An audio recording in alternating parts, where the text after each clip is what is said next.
Hoy, en Marcher or Win, hablaremos del sistema. Es importante entender este concepto y que quede muy claro, pues constantemente se menciona el sistema, el establishment, lo establecido y palabras similares cuando se intenta explicar la sociedad, el mundo y sus problemas por parte de gente considerada crítica o incluso analista de las diferentes, no teorías, sino realidades y hechos de conspiración. El sistema es una sinergia de estructuras y elementos de control social del poderoso sobre el débil, una red compleja de mecanismos que se han desarrollado a lo largo de la historia de la humanidad con el propósito de dominar y someter. Se trata de una unión de diferentes estructuras creadas en distintos tiempos y espacios, que tienen un factor común, el control de las masas. Se presentan como un bloque monolítico funcionalmente, y aunque pudiera haber discrepancias entre sus elementos, no pueden separarse, porque se autosustentan, porque todas esas diferentes estructuras tienen en el fondo, en su esencia no declarada, una vibración o un elemento común que es la dominación, para decirlo directamente, y eso es lo que le da la cohesión y las mantiene juntas. El sistema total en sí se forma de muchos subsistemas. Como ejemplo, pondré los más esenciales y poderosos. El subsistema religioso. El subsistema político-económico, pues los que pagan mandan. El sistema informativo. El sistema de entretenimiento, especialmente series y películas. El subsistema educativo, adoctrinativo realmente. El subsistema policial-militar, que tiene su propio sistema, entre comillas, educativo, pero es realmente patéticamente adoctrinativo. Luego vienen las diferentes instituciones que cimentan cada uno de los subsistemas. Por ejemplo, la Policía Nacional de cada país, los hospitales y clínicas, empresas farmacéuticas, farmacia o Big Pharma, la escuela primaria, la escuela secundaria, la universidad, que es la que forma los sacerdotes del sistema, los autorizados a actuar en sus altos cargos y seguir con lo establecido, las diferentes instituciones religiosas, diferentes colegios de profesionales. Bien, y ahora hablaremos de la institución más evidente por su autoridad para controlar el sistema. Con ustedes, el gobierno, como una gran institución que a la vez se divide en otras pequeñas instituciones que controlan en cada país la generalidad de algunos de los elementos ya dichos a través de los diferentes ministerios, como el de Economía, de Salud, de Educación, que controla los diferentes niveles educativos, las oficinas de impuestos, etc. Pondré a continuación un ejemplo claro de un subsistema de control muy poderoso en la humanidad: la religión. Fue creada en otros tiempos y que se mantiene por el elemento común de control y dominación. Es la creación del cristianismo por parte de los romanos. En el siglo IV, el Imperio Romano ya estaba en una fase decadente, tal como está Occidente actualmente, y su motor económico era el trabajo de los esclavos. Sin embargo, había revueltas e insatisfacciones, con posibilidades de levantamiento y además con diferentes posiciones religiosas e ideológicas por todo el imperio. Roma necesitaba mantenerlos unidos bajo una fe y control.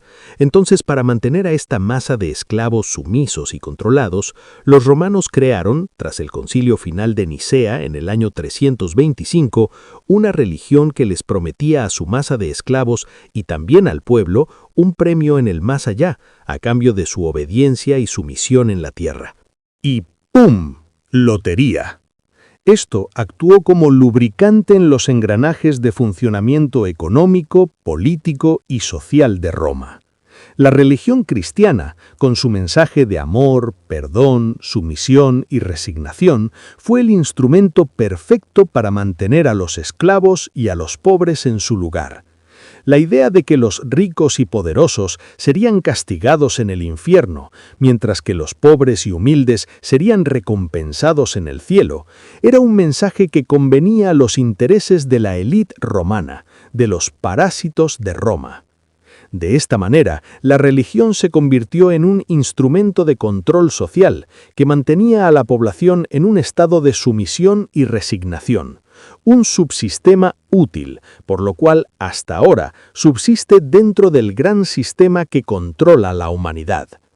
Y esto no fue un hecho aislado, sino que se ha repetido a lo largo de la historia, con diferentes estructuras de poder y control.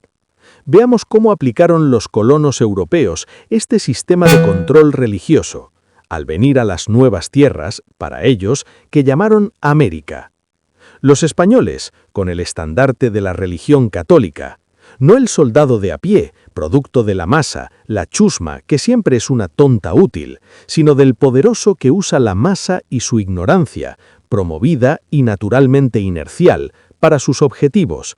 El hijo del pueblo simplemente va como un soldado obediente a sacrificar su vida y obedecer por cosas que ni entiende correctamente.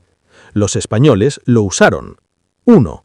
Para justificar su acción al creerse los hijos de Dios para llevar la luz al mundo sobre los pueblos indígenas.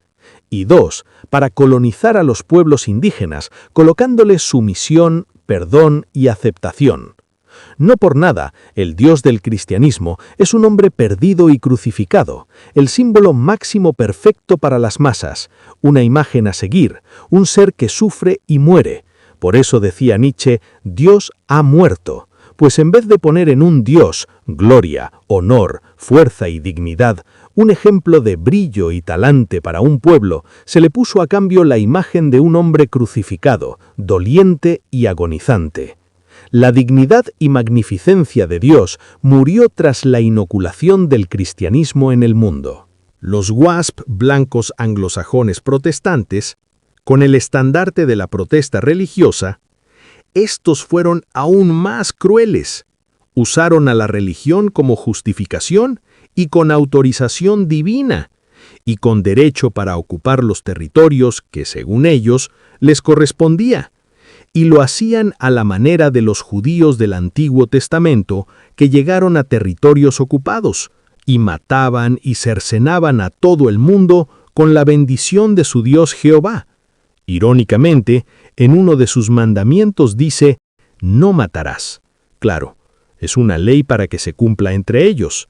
A los otros, sí, podían matar y Jehová hasta le apoyaba y se los ordenaba. Ya entienden ustedes por qué el mundo anglosajón y los muy evangélicos son tan afines a la esfera judía. La crueldad como los ingleses trataron a los amerindios fue terrible. Y eso heredaron los nuevos habitantes del mafioso país del norte. Y todo porque se creían con el apoyo divino. Todo porque un sistema de control religioso así los autorizaba a actuar. Lo que hicieron los ingleses frente a lo que hicimos los españoles fue realmente terrible. Al menos los españoles intentaron poner leyes para no abusar de los amerindios, con el Tratado de Indias, aunque en la práctica eso fue casi inoperante. Sin duda alguna, si los que hubieran colonizado Sudamérica o toda Latinoamérica hubieran sido ingleses, actualmente habría pocos descendientes indígenas en estas tierras. No existiría México, Bolivia y Perú tal como ahora, pues hubieran exterminado a casi todos los amerindios de esas tierras. Y eso no es así, pues actualmente México, Perú y Bolivia tienen la mayor masa indígena descendiente de aquella época. Sin duda me salí un poco del tema, pero vale como explicación de la fuerza que tiene el sistema para hacer actuar de modo salvaje a las personas y para someterlas a cierto tipo de cosmovisión afín a los intereses de control de los poderosos. Es tan fuerte la programación, pues si actualmente a cualquiera de los descendientes de aquellos amerindios les cuestiona su creencia religiosa, te atacan ferozmente, defendiendo su fe, olvidándose que es una religión que se la implantaron de Europa y que sus antepasados tenían una concepción más naturalista y más limpia de la divinidad. Así es el pueblo de inercial y estúpido. Ojo, tras el poder del sistema con su versión religiosa. Este es un ejemplo de cómo las diferentes estructuras del sistema se han creado a través del tiempo, con el propósito de controlar y dominar a la población. Hagamos un repaso rápido y a ojo de águila sobre alguno de los subsistemas de control que el sistema tiene. Sistema político-económico. Es el principal mecanismo de control, ya que por la economía se controla a todas las personas. Los sistemas político y económico están unidos y se refuerzan mutuamente. Sistema religioso. Funciona para mantener a la población controlada mediante ideas trascendentales. Sistema educativo.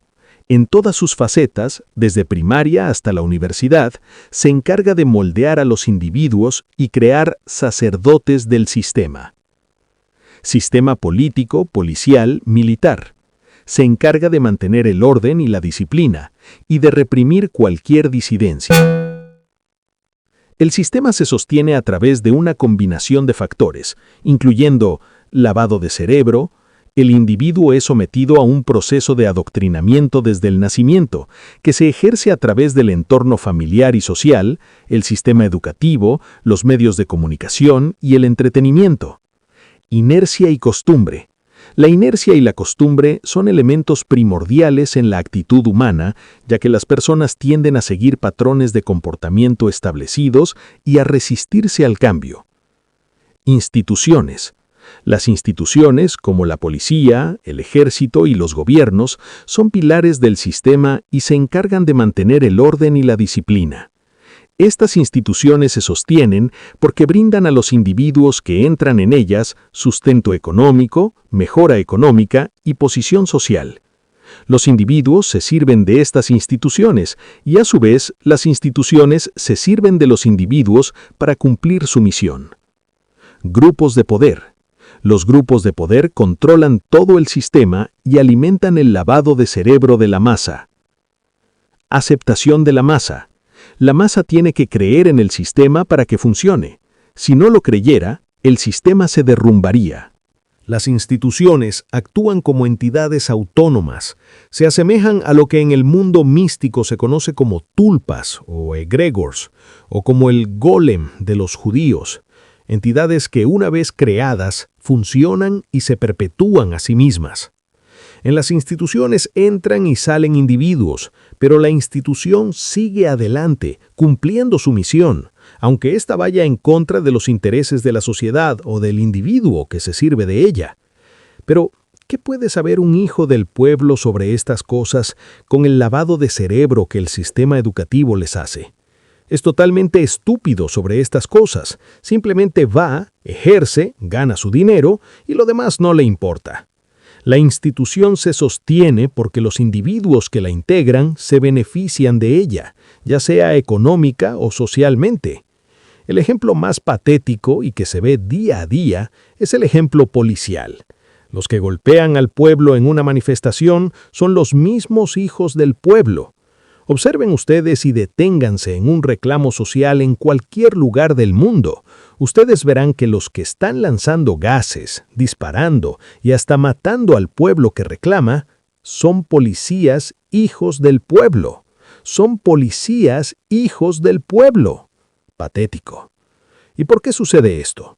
Porque el mismo pueblo estúpido cree en el sistema y lo alimenta mandando a sus propios hijos a que sirvan a la policía, que es un elemento de represión del propio sistema.